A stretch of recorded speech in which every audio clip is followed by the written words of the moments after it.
Hi guys, my name's Sam Taylor. Today I'm going to be showing you some modifications for laying down poses, so back and front. So we're going to start with plank. We'll just come into the basic plank. So shoulders over the hands, push the weight back into your heels, stomach in and a nice straight back. And that's quite a difficult pose, especially if you have shoulder problems. So what I would suggest to you is just to come down to your knees, release your feet. If you need to come down into the vinyasa, again that's quite a hard pose, so I would suggest you come down to your thighs, tummy and then your chest. For cobra, I would suggest for cobra that you start just by putting your head on your forehead on the mat and then just lifting it slowly. So bring your hands under your shoulders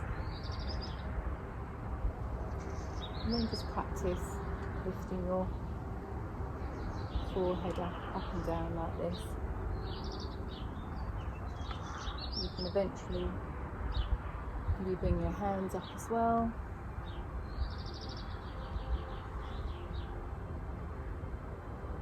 And then baby cobra, and then into cobra.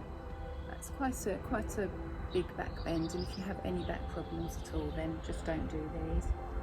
It's the same with the locust.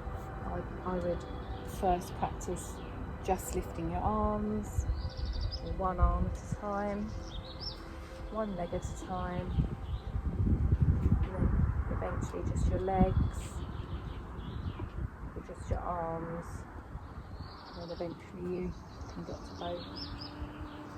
But they are quite strong back bends, so just be very careful if you have any back problems, just go carefully. And when you do a back bend, always make sure you follow with the opposite, so a nice child's pose is good to do after back bends. So bending your back the other way. Again, you can use cushions. You can have your arms back or out. And one of my favourite poses is wide legs child's pose, so toes together and then just come down on your cushion.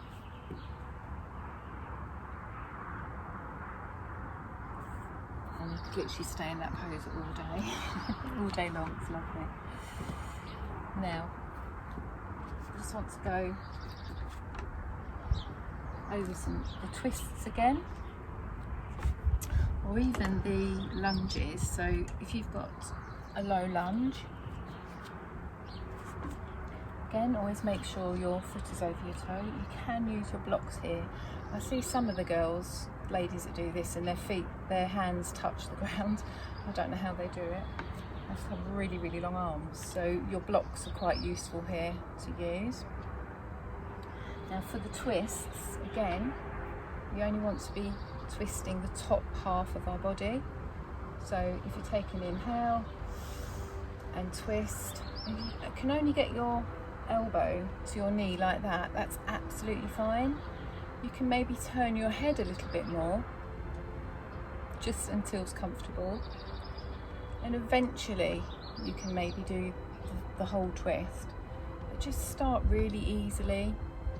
Do not push yourself, do not push it, do not feel pain, just really nice and gentle, even if you're there, and you can just twist your neck slightly as long as you have no neck problems.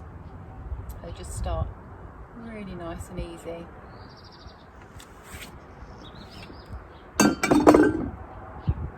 When we come into our supine twists, so when we have our arms in a T like so, we bring our knees up to our chest, and then they'll ask you to twist to the left or the right. If you just bring a pillow and just rest your knees onto the pillow, like so, and then you can use it the other side, like so. It just helps with the lower back, the twist, if you have any lower back problems. It's a much gentler way to use, and you can use as many pillows as you like. Just be comfortable. Now while we're here, I'll just show you this. This pose is actually really good to do it up against the wall. I've actually not got any wall space in my house, so I usually do it with a strap. So it's kind of like a staff pose, but supine. So just before you put your legs up, make sure your pelvis is tipped forward and your lower back is on the ground. Bring your knees up. Now I like to keep a nice long strap because then I can rest my shoulders and my arms onto the floor so they're relaxing. Just over the balls of your feet, and then you can just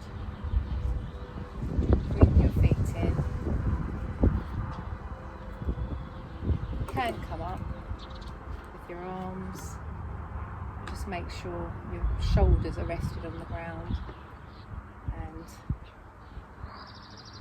bring them in like this. Practice your splits. You can bend your knee. Again, whatever's comfortable for you. But straps are quite a good way to practice these, or your towel or your belts, whatever you've got available. And the other thing I want to show you is the fish position. I have noticed in some of the beginners classes that they are doing fish pose, which is quite a hard pose. So what I would suggest to you to start with is to get used to the feeling of having being on the crown of your head. So if you start with your pillows, you can have your legs bent to start with, and then just tip your head back so the crown of your head is on the floor. You can bring your arms out, just so you get used to this movement. You can then put your legs out straight.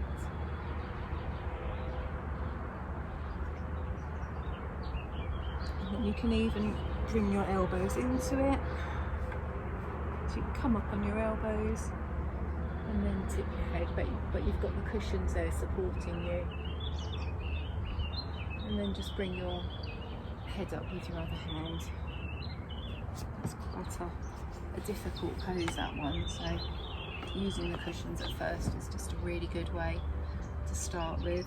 So I really hope that's helped you just to modify some of the more difficult poses laying down. Another good tip when you're first starting yoga and you're a beginner is to maybe watch the class first so you can see what they're doing, because there's nothing worse when you're doing a class and you're in a position and you're trying to look at the television. You're trying to look at the television to see what they're doing, and this is quite dangerous because in a lot of the poses you have to keep your body in alignment. An example would be the bridge pose. If you're in a bridge pose and you're trying to move your neck to look at the television, that's really not good. You can really damage yourself doing that. So I would suggest to you either watch the class all the way through, or make sure you've got the equipment that you can pause the video, have a look at what they're doing, and then go back down into the pose. So I think that's quite a useful tip, and it's very important that you get your alignment right in yoga. So I really hope that's helped you guys. I wish you all a wonderful day, and namaste.